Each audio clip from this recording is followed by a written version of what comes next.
Maqil bin Yasar radhiyallahu anhu berkata, aku mendengar Rasulullah SAW bersabda, seorang hamba yang diserahkan Allah untuk memimpin rakyat, lalu ia mati pada hari kematiannya, ketika ia menipu rakyatnya, pada saat itu dia menipu rakyatnya, Allah pasti akan mengharamkan baginya masuk ke dalam surga. Hadis ini riwayat Bukhari, Muslim. Yang dimaksud dengan hadis ini berhubungan dengan bab kita masalah akhlak yang buruk adalah khianat, berkhianat. Nah, di sini maksud daripada hadis, tidak ada seorang hamba yang Allah amanahkan kepemimpinan kemudian dia mati sementara dia gasyun. Gash itu adalah menipu rakyatnya, mengkhianati mereka, kecuali pasti Allah akan haramkan baginya surga. Tentu hadis ini menjelaskan tentang masalah kepemimpinan. Siapapun yang diberikan pimpinan, bisa pemimpin negara, bisa pemimpin lembaga, diberikan amanah, lalu dia menipu mereka. Menipu ini banyak babnya. Misal menipu dengan kata-kata, menipu dengan perilaku, menipu dengan janji-janjinya. Ini semua adalah masuk dalamnya. Misal dengan kata-kata dia mengatakan, baiklah nanti saya naikkan gajinya, nanti saya begini, nanti saya akan berikan, janji, bohong. Dia tahu dirinya dia tidak akan lakukan itu. Maka ini masuk dalam masalah gash atau menipu. Banyak orang mau jadi presiden, mau jadi raja, janjinya banyak sekali.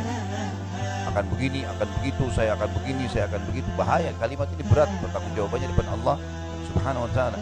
Kita kalau punya masalah sama tetangga saya satu orang, kita sudah cukup habisin pahala kita hari kiamat. Ibu dan bapak sekalian parkir mobil sembarangan depan rumahnya, ambil manggahnya kah atau apalah, kita ganggu tetangga itu. Yang punya pohon mangga ketawa rupanya. Jadi seperti itulah ya. Bagaimana seseorang itu merusak hubungan sama tetangganya saja, satu orang, apalagi kalau tiap hari dia bermusuhan dengan tetangganya, sudah cukup habisin pahalanya. Bagaimana kalau dia menipu rakyat yang banyak, dijanji saya akan makmurkan kalian, padahal semuanya orang menderita. Ini naik, itu naik, ini masalah, itu segala macam hukum. Ini bahaya sekali. Satu orang habisin pahala, apalagi kalau ke Indonesia 200 juta. Orang yang berlumba-lumba kejar menjadi pemimpin itu tidak berpikir panjang. Berat, tanggung jawabnya berat hari kiamat. Kita tahu para sahabat lari dari kepemimpinan, lari, tidak mau sembarangan, walaupun mereka layak untuk itu. Tidak ada yang secara khusus mengejar gitu. Kecuali kalau sudah ditunjuk harus kepepet keadaannya baru mereka. Kalau enggak, mereka enggak mau. Nah, bahkan para tabi'in lari dari kedudukan-kedudukan yang tinggi, seperti larinya Sufyan ats-Tsauri dari kedudukan hakim, karena memang dia tahu ini nanti masalah. Sampai khalifah memaksa dia tidak mau, dia lari tinggalkan kota Mekah. Ya. Karena memang dia merasa dia tidak layak, dia tidak mau, takut nanti salah hukum ada musuh pada hari kiamat. Jadi harusnya orang berpikir hati-hati dalam masalah ini. Kata-kata bisa juga masuk dalam dari janji-janji atau perilaku atau gerakan-gerakan ya, tubuh. Ya, biasanya ada orang memberikan isyarat, tapi dia menipu misalnya dengan isyaratnya, memberikan dukungan yang salah, mungkin dengan kedipan matanya, mungkin dengan isyarat mulutnya, menganggap remeh orang lain, mungkin dengan tangannya. Ini semua masuk di dalam masalah gash atau menipu orang lain, gitu kan. Ada orang kinerjanya buruk tapi dikasih jempol, gitu kan. Salah ya, nggak boleh menipu orang. Salah ya salah. Seorang muslim hidupnya jelas. Salah benar-benar. Nggak ada tengah-tengahnya. Nggak bisa digabung, bercampur baur nggak bisa. Halal jelas, haram jelas. Di antaranya samar-samar. Tapi menjerumuskan dirinya pada samar-samar, dia menjerumuskan dirinya pada yang haram. Nggak bisa. Seorang muslim jelas hidup. Mana baik, mana buruk. Baik sekalian, buruk sekalian. Tengah-tengahnya nggak ada nih. Hadis ini ya juga memberikan pelajaran yang lain, adalah diharamkannya surga. Yang dimaksud diharamkan surga di sini Bapak Ibu sekalian adalah diharamkan sampai dosanya bersih di neraka kalau dia orang muslim. Nah, kita tahu tidak akan kekal di dalam neraka kecuali 3 golongan, kafir, musyrik, dan munafik.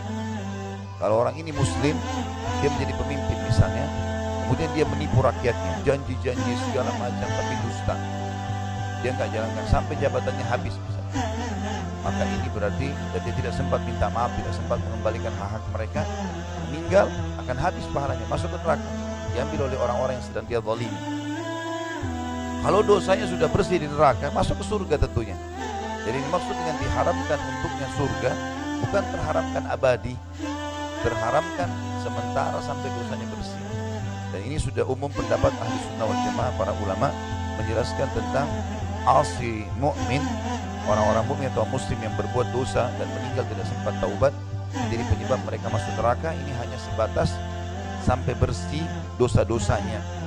Setelah dosanya bersih, maka dia akan masuk dalam surga, kecuali memang dia batalkan keislaman, murtad misalnya, musyrik, menyembah kuburan dan seterusnya yang pernah kita jelaskan, musyrik, kemudian munafik, pura-pura Islam. Nah, ini baru kekal. Memang ini akan mengekalkan mereka di api neraka, dan Allah akan bongkar semua itu tentunya pada hari kiamat. Tidak ada yang tersembunyi. Makanya sabda Nabi SAW yang berbunyi, tidak ada seseorang yang dalam hatinya ada sebesar biji sawi dari la ilaha illallah kecuali masuk ke dalam surga. Berarti memang keluar nanti dari neraka. Dalam hadis yang lain, hadis sahih juga riwayat Bukhari, kata Nabi SAW, sungguh Allah pasti akan mengeluarkan orang-orang yang dalam hatinya ada seperti biji sawi dari keimanan, sementara mereka sudah hangus seperti kayu yang rapuh dimakan oleh api. Jadi mereka akan dikeluarkan. Jadi di sini bukan pengharaman surga abadi, tetapi akan sebatas dibersihkan dosanya. Berat. Allahu alam dia berapa ribu tahun disiksa di neraka, apalagi tidak ada kematian. Kematian hanya satu kali.